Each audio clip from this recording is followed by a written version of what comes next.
Hello, welcome to the video. Have a seat. My name is Mike. I like to talk about media in all different forms, do some analysis, talk about it in a broader context, the role that it serves, the function that it serves in culture in general, how it affects different people, all that stuff. And today, I would like to really hammer home one specific point, and that is we need more stories about failure, specifically financial and career failure. Why?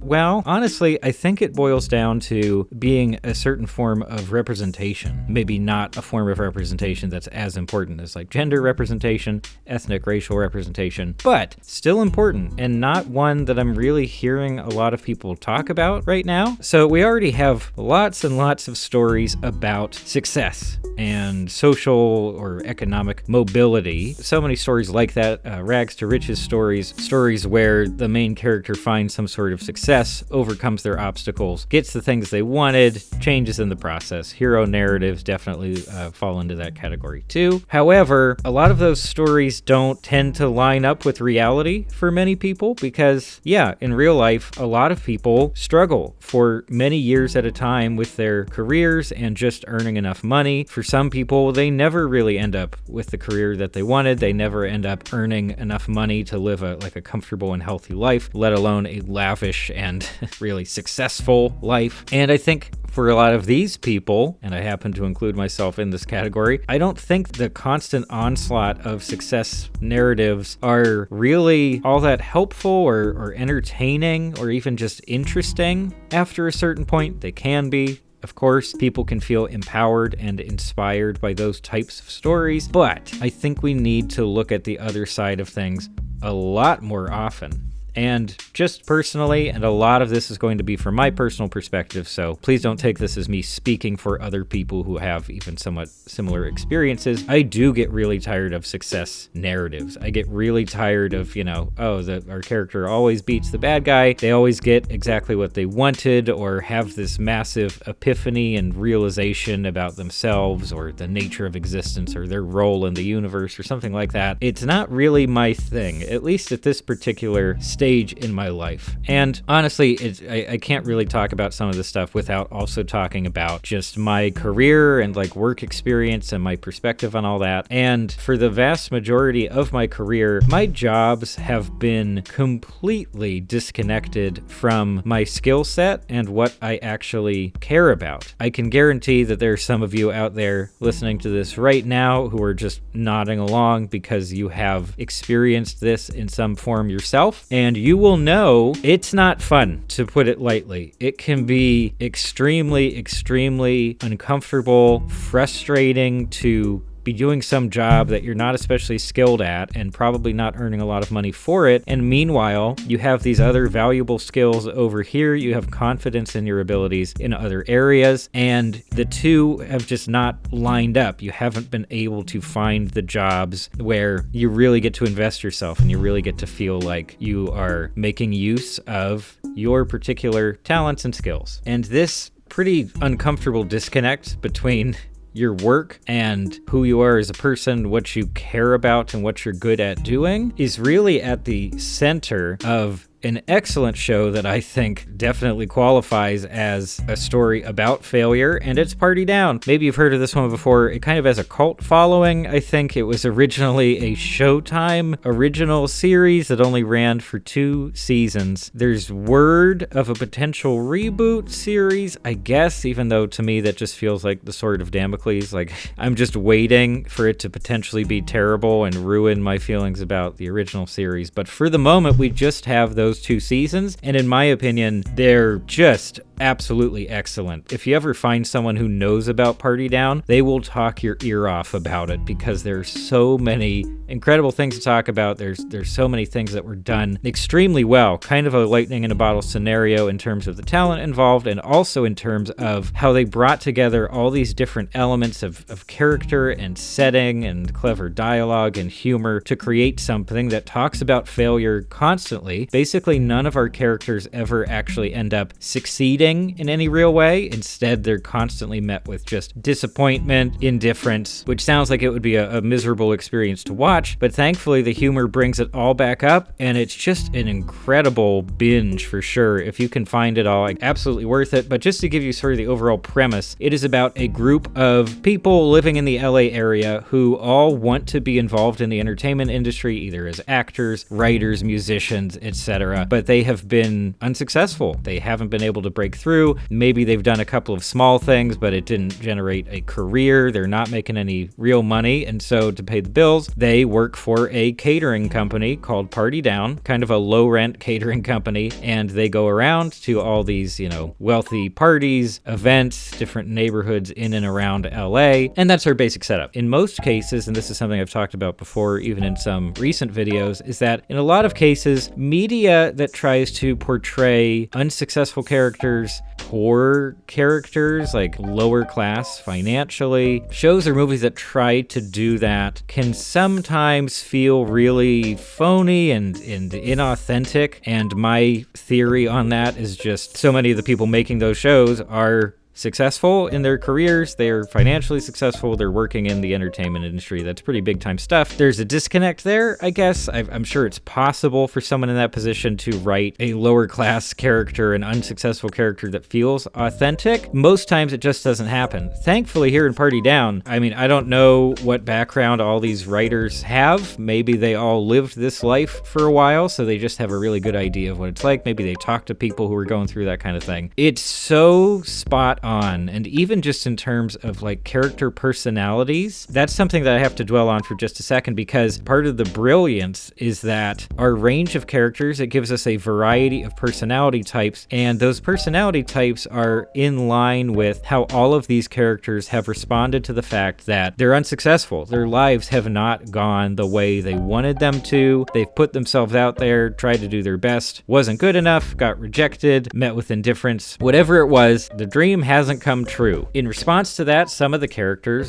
some of her more positive characters, for example, like Constance and Kyle, they act like their eventual success is inevitable. And so as part of that, they kind of just act like they're already in a great spot. Like they try to hobnob with the people at the parties as if they're equals, even though they're clearly not. They stay very positive about new opportunities, even if they're terrible opportunities. But they're really the only ones that have a very positive spin on things. Well, except for Ron, but I'll get to him in a second. We have the character of Roman. His whole thing is just that he acts really superior and condescending, despite the fact that he's working in the service industry and he's not in any kind of position of power. But he acts like he's better than everybody else because that's how he's coping with the situation of not having any career success. Ron Donald, another very important character here, who's essentially like a manager figure for much of the show. His thing is that he's coming back from some really difficult life moments. So in the past, he's tried to cope with failure, with substance abuse, really awful things, going down some dark paths, and the way that he's tried to bounce back and focus on a potentially successful future, a growth mindset, if you will, is to take on the identity of the company that he works for. Or he really tries to do that. Like he just says, okay, this is my job now. I'm going to be the best catering manager guy I can possibly be. I forget his official title. It's pretty funny. And to everyone else, that just seems incredibly sad. Like, why would you want to follow the employee guidelines to a T? Why would you want to really get excited about this kind of work, especially given what they're paying for it? But this is what he's desperately clinging to. He knows that he's not going to have some other kind of spectacular career, and so he's just settling, and even that is turning out to be a miserable option for him. And then lastly, we have what I guess I called our leads of Casey and Henry, played by Lizzie Kaplan and Adam Scott. They're the most relatable in most cases. They seem to actually have a certain amount of talent and skill in what they do. Casey's like a comedian person, Adam Scott's an actor guy. At various points in the show, both of them are still trying to get out there. They're doing auditions, they're reading for parts, they're trying to have the life that they've always wanted, they're trying to find success. But at the same time, especially in season 1, there's this really interesting aspect to both of these characters where they seem to be kind of exploring. So as we visit various events, clients of Party Down, different parties and such, they just kind of go around and try to connect with some people. They just try to have conversations with other people who have led very different lives, and they'll say, well, how do you feel about it? How do you feel about your life choices? How do you feel about your situation now? Because they're considering all of this. They're trying to figure out what they actually want. It's definitely a moment of just continuous questioning for both of them. And I think even just the catering job setup in itself is a really fantastic move here too, because it's a great excuse to bring together characters who are just not in any kind of position of power or success right up against characters who have been very successful. Like, especially just here in LA, it's not the most common thing to like mingle with people who are in a completely different social or economic class. Like, I guess if you're really trying to, you could, but for the most part, a lot of groups can feel very sectioned off. They can feel very exclusive, but all of a sudden, these catering scenarios, this is how we bring everybody together against their will, essentially, and get these wonderful interactions out of those meetings, basically. And another thing that I want to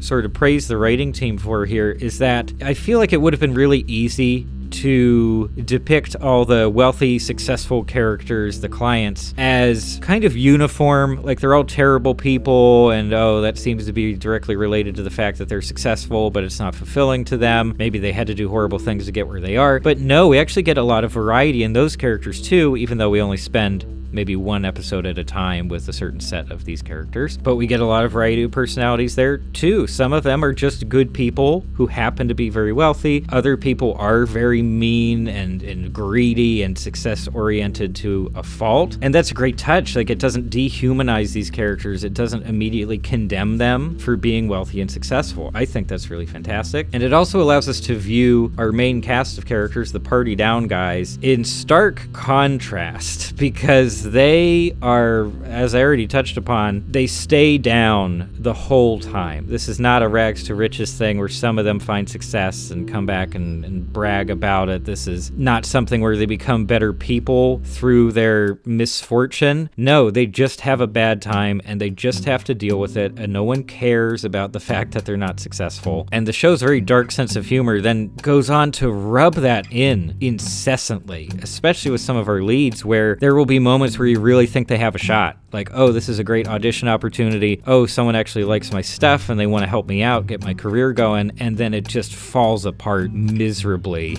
And they're even more disappointed, even more depressed as a direct result. There's an overpowering sense of stagnation, and that is absolutely something that I relate to much more than I really want to admit. And this is the part where I think I need to just talk for a little while about how difficult it can be to keep trying. I don't know, I've been trying to come up with a term for something that's basically the opposite of imposter syndrome. If you're not familiar with imposter syndrome, it's this idea of someone who's successful and competent. They're in a great position, they have a great career, but they don't feel like they've earned it. They feel like they're not supposed to be there and that they'll eventually be found out as an imposter. That general feeling. And while I don't want to discount something that somebody is struggling with, I'm sure there are a lot of people who genuinely have difficulty moving through imposter syndrome and shaking that feeling. That's completely valid. But honestly, from my perspective, where I've never really had any substantial amount of career success or financial success, whatever, the idea of imposter syndrome sounds like a dream to me. The idea of being in a really good position, period. It's almost laughable to me that some people would see that as a negative. I just can't relate to that sensation in any way. Maybe one day I'll be able to, and I'll look back on this and have a good long laugh. But at the moment, I absolutely feel that sense of stagnation. And this is something that has really developed for me over time, because if you're new to the channel and you're not already familiar, I studied creative writing in college. I've had a couple books published, very small scale stuff. Nothing really has broken through. I'm always working on the next thing. Back in the college days, I was very confident about my own work. And as a result, I felt strongly that I would be able to find success, specifically with some form of writing. Like, I just thought, okay, I'll just try, I'll do my best work possible, get published, etc., start a wonderful, successful career. And when you're in those kind of academic environments, especially when you're studying one of the creative arts, you'll hear a million different people tell you that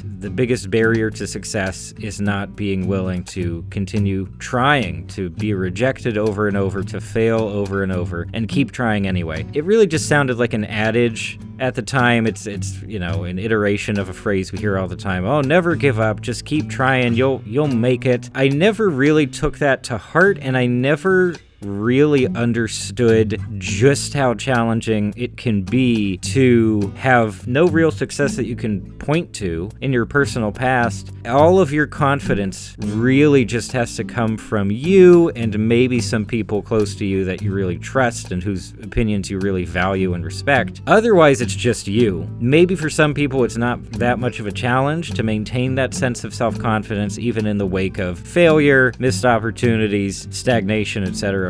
But for me, it absolutely is. It is indeed really tough. It's really tough to stay confident in your abilities and say, okay, I'm just going to keep trying. I'm going to continue to live in a situation in circumstances that are pretty darn bad in certain ways because I'm working on something, because I do believe that eventually something will click. I will be able to share my work with a wider audience. I'll be able to earn some kind of living by doing something that I actually care about and by using skills that I've had all this time and that I've been developing for years on end. And to be honest, it's something that even comes up with this channel. I'm trying really hard not to make any of this sound like overly, negative or whiny. That's not really my viewpoint ultimately. This is just part of the process, I think, for a lot of people. But it's very difficult to continue doing work that you think is good, and you kind of have to reassure yourself that you're offering something of value, of quality, and nothing in the external space, nothing in sort of reality seems to reflect that. There's so much self-questioning. It's absolutely something that is reflected constantly in the show Party Down. I don't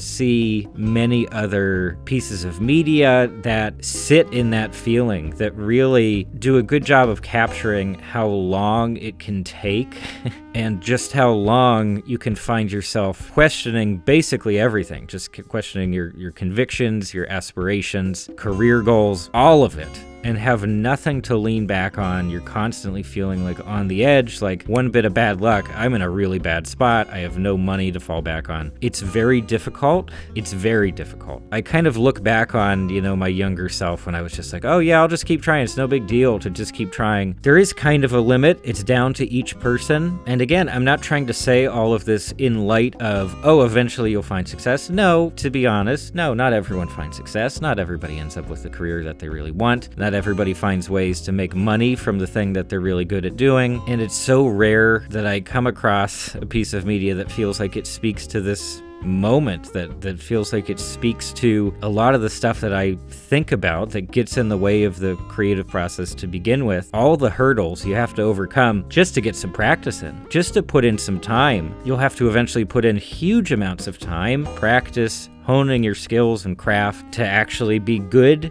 at it. And it is by no means easy to do any of that stuff. And so I think those sort of challenging moments in the show, the more dramatic moments of Party Down, really continue to resonate, and they maybe even resonate in different ways as time goes on. When I first watched the show, 8-9 years ago, I felt differently about it. Now, yeah, it just hits harder basically every single time I come across those scenes and those moments, because that's where I'm at, and it's not just a place I've been once upon a time, it's a place where I continue to live and that I just have to live with. This is just part of the deal. If you want to try to really go after an aspiration, this is the work you put in. I'm not trying to say, woe is me. I'm not trying to say that every single person is going to have, the same kinds of self-doubt, the lack of confidence, etc. But I think it is a thing for a lot of people, and I don't see that depicted often. And the last big point that I want to make here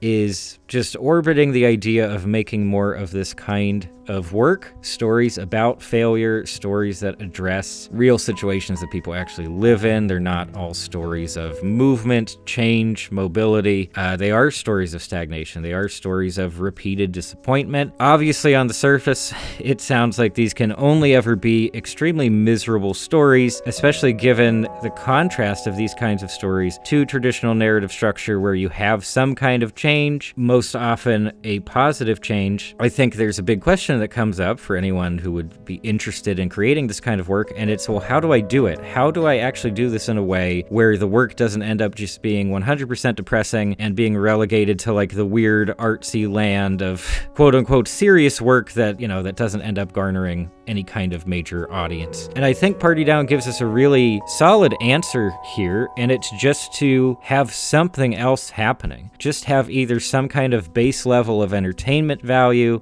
Specifically in Party Down, the team's answer was just to have this incredible sense of humor. It's a mix of a lighter tone and then darker real-world elements, and they're balanced beautifully. If that humor wasn't there, the show would be basically unwatchable. I probably wouldn't be talking about it right now, and I probably wouldn't have even given it the amount of time that I have to affect me, to communicate with me about all these things. So no, you don't necessarily have to add specifically a sense of humor to stories about failure, but something. There has to be something happening, some sense of energy, some source of entertainment, something to keep the audience engaged where you're not just constantly in the muck and just dwelling on, oh, this is so miserable, and yeah, this is real life for so many people. No, it's more than that, and work that explores this topic has to do more. It has to work to get and keep our attention. Otherwise, I don't think it ends up speaking to many people at all. But honestly, that's the bulk of what I wanted to talk to you about today. I'm sure there are a handful of other shows and movies that have successfully told stories specifically about like career failure, financial failure, but this one stands above most of them for me. I also think this is a great opportunity for people to mention some other pieces of media that cover similar subject matter, that find a way of also being entertaining while talking about really heavy subjects. So please, please, please share that stuff. Always welcome to hear new suggestions. Also, other people watching this video might want to hear those suggestions. So be generous with your knowledge of media. Give us some titles, other things we can check out in a similar vein, other failure stories. We need more of them. That's the big point. And I hope I've done a halfway decent job of convincing you of any of this. This is all just part of life. It's just part of the experience. And I do think it's important to tell these kind of stories. If we don't, we're left with this really weird collective cultural vision of what life is and what life is supposed to be and the ways in which we need to be successful, to be a person of value. Those things just aren't true. There's always more. There's always more to discuss. But for the moment, that's all I have for you. Thanks for stopping by.